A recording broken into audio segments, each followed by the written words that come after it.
I've always been a really big reader. Ever since I was little, I've loved spending hours and hours browsing bookstores and libraries to find my next fixation. And my favorite genres to read have always been fictional. Anything from romance to crime to fantasies. And I've never really had a problem with that. But it wasn't until recently that I found myself comparing my own reading habits to other people's.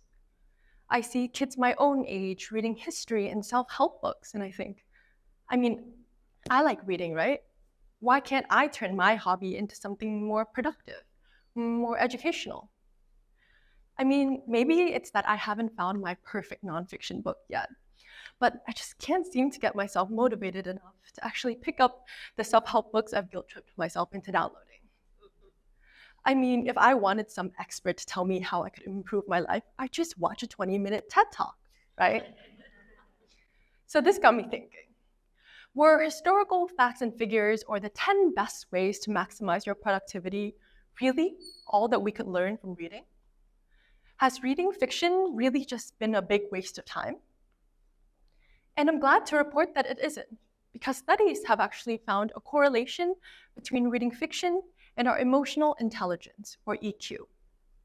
This includes everything from our empathy to our sensitivity and our regulation of our own emotions. Our emotional intelligence helps us become better classmates, better leaders, better siblings, and better human beings overall. And achieving this might not be as difficult as you may think. Because according to a study published by the Public Library of Science, researchers found that feeling deeply and emotionally connected to a book had led readers to report feelings of increased empathy just 1 week after the reading.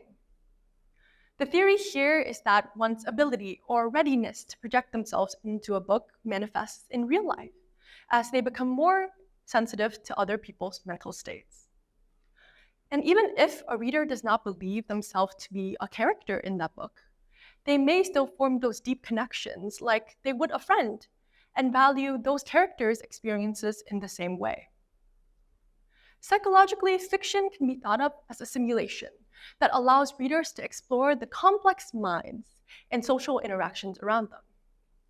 These literary simulations help us practice our emotional intelligence because these fictitious worlds, much like our real ones, are littered with rather ambiguous interactions and events that forces us readers to create our own interpretations and our own reactions to them. And we don't need fancy facts and figures to show this. Instead, let me tell you a story. And heads up, this one will be nonfiction. Let me introduce you to one of my favorite childhood books, Wonder by R.J. Palacio. When this book was introduced to my 4th grade class, we were instantly hooked.